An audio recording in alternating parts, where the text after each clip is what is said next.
Hey, how's it going? So, welcome to the video. Shouldn't really have to explain this, but one of my friends died, so that's why I haven't posted in like 9 days. But I'm back at the shop.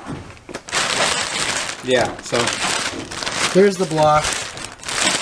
Resurfaced, all good and nice. The wheel's over there. Hello. Hello. How you doing?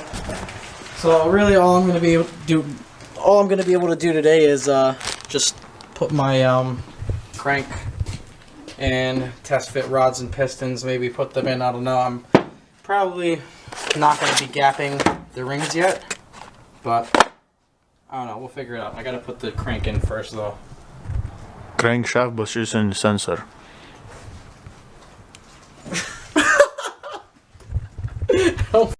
So something's going on with my memory card because we've been filming for like a solid 30 minutes, like just bullshitting and doing whatever.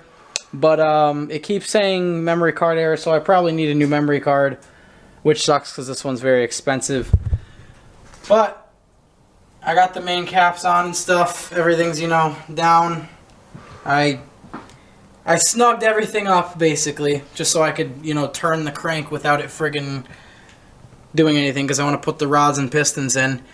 And yeah, so actually I don't know if I have a feeler gauge here, so I don't think I can gap the rings today, but I can at least test fit the pistons and just see how everything's gonna line up. I could put the bearings and stuff in the rods and just put everything in there, maybe without the rings, just to see the piston to wall clearance, which again I can't check today. And yeah. So, for those who don't know or didn't keep up with this, GDM H22 block. Yeah, it has FRM sleeves.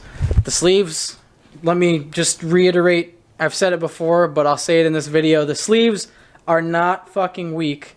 A lot of people are like, oh bro, you can't boost on FRM, blah blah. Or they have this weird misconception that FRM is the reason that these burn oil.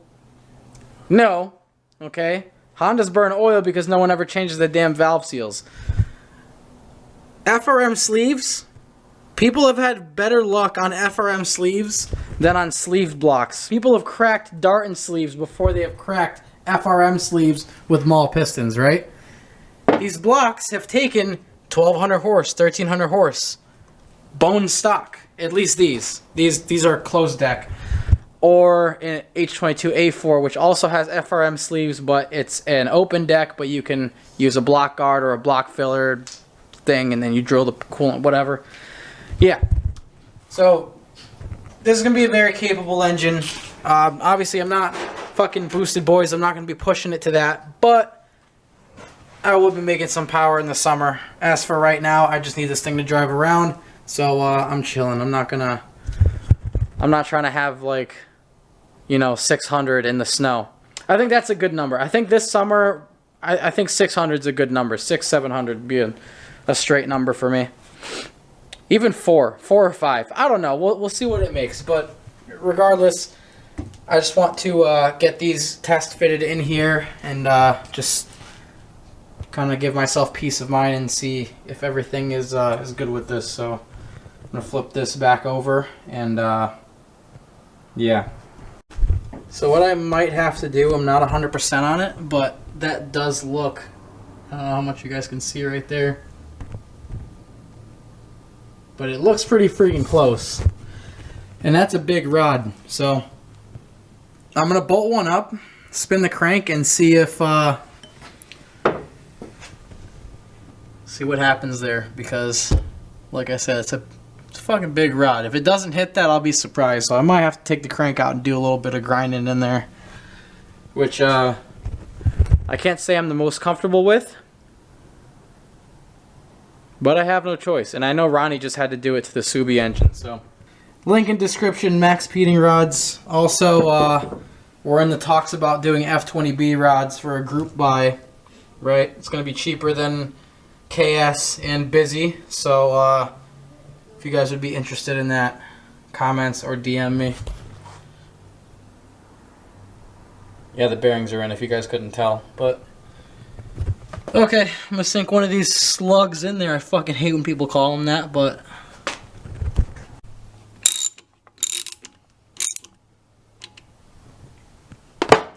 just snugged.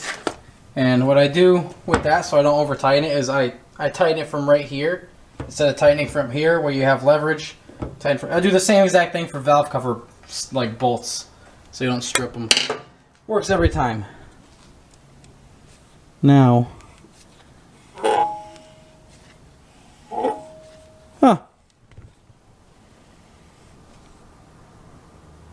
see if I can. Might be hard to hold the light in the camera. Obviously, I'm not going to do this a bunch of times. I just wanted to do it those couple times. Once to prove to me, and the second time to show you guys like that there is the clearance. It looks like there's not going to be clearance, but there is. And if you hear that noise, it's literally just because the piston has no freaking rings on it right now. It's just kind of sliding in there. I did put assembly lube in the in the bore, so it's all good. So that's good news. I guess we can start there. Let's bring this thing all the way up to top dead.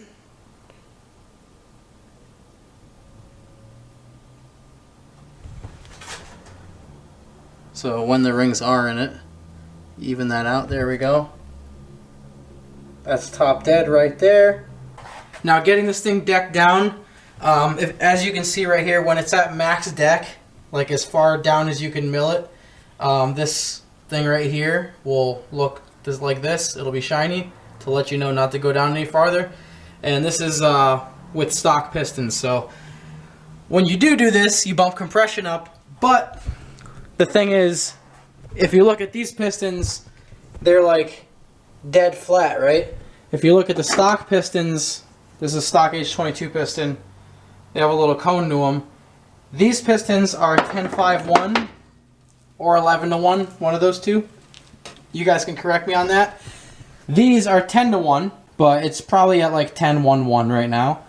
And if I wanted to, I can get a super thick head gasket and, you know, bump the compression down, but I don't need to because F20B pistons are 11-1, and that felt great.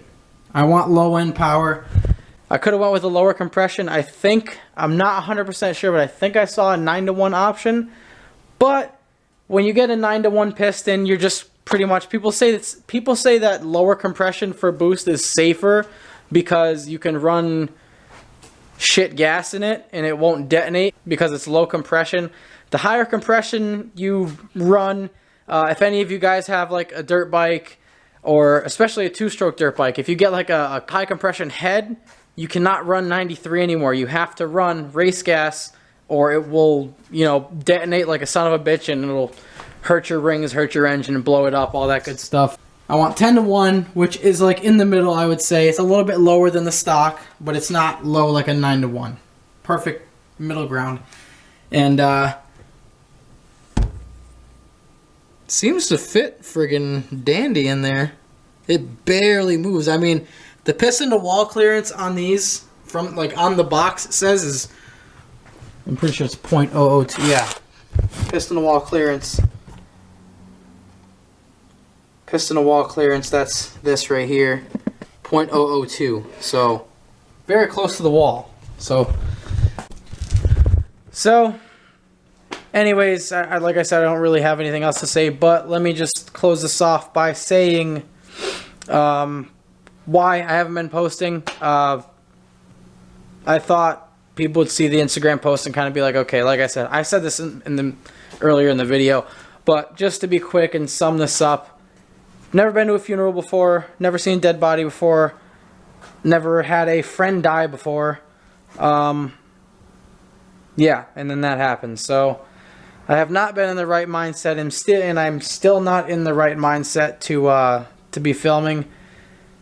But I am going to try and make it to the shop and, you know, get this thing together because I need my car on the street. It's not like I'm not excited to have my car on the street. I just, you know, yeah. But anyways, I mocked up one of the rings on it. It seems like it's pretty close, so I shouldn't have to do much filing, if any at all.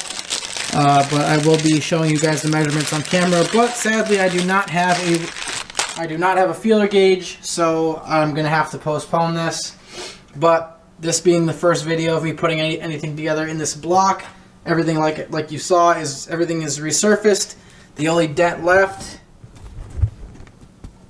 is that right there, but everything around that piston, because there was a slit up here and a slit down here, that would have had some compression loss. This isn't going to be a problem, but this, you know, right off the bore, that would have been a big problem.